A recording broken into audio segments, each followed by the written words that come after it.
Welcome to the G1 review.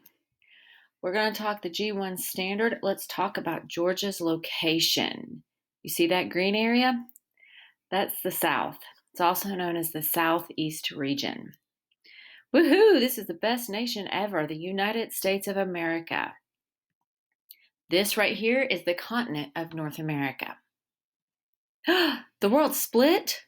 If you look, the world is split into two hemispheres. You see the continent of North America?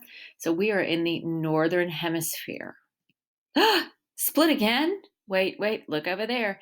You see all that gray? That's the western hemisphere. So don't panic. We are split into two hemispheres. We are in the northwestern hemispheres. All right, so let's talk some Georgia regions. All right, this is the state of Georgia. It has 5 regions. Let's take a look at each one. Right here, that's the Appalachian Plateau. It's the smallest region. It also contains all of Dade County and Lookout Mountain. And if you notice, there's some coal there. That's the fossil fuel. All right, this is our home. This is our region. We are in the Ridge and Valley region. You notice I put Ridgeland there so you can remember Ridgeland. Okay, we are known for our textiles like carpet, like Shaw, plus some farming and some mining. The next region is the Blue Ridge region of Georgia. It gets the most annual precipitation. This region is known for gold. Okay, it also has the highest peak, the Brasstown Bald. If I'm going to hike, this is where I'm going to go. Our next region is the Piedmont region. Big city, bright lights. The Piedmont's known for our capital of Atlanta, our most populated region also. Big industries are cars, planes, and peaches. Our next one is the Coastal Plains. Time for our rest and relaxation. The Coastal Plains is the largest region and has our beaches. So if I'm going to go for some R&R on the beach, this is where I'm going to go. It also has our barrier islands. Our biggest industries here are tourism, peanuts, cotton, and veggies.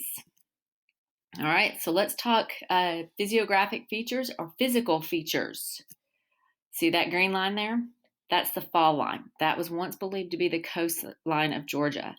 Because of the elevation differences, it has many, many waterfalls, and it also makes it difficult for boat travel. And because of the waterfalls, it was built, a lot of cities were built along the lines. This blue line that you see, okay, that's the Chattahoochee River. It borders Georgia and Alabama. It goes up through Atlanta. It helps provide us with drinking water and provides us with hydroelectric power and transportation. Our next one, that big blue circle, the top, that's the area of the Appalachian Mountains. If I'm going to hike, I'm going to go there. The Appalachian Mountains are the site of the first gold rush that took place in the Blue Ridge region. Okay, that black circle is the Blue Ridge region, but the Appalachian Mountains goes across all of it.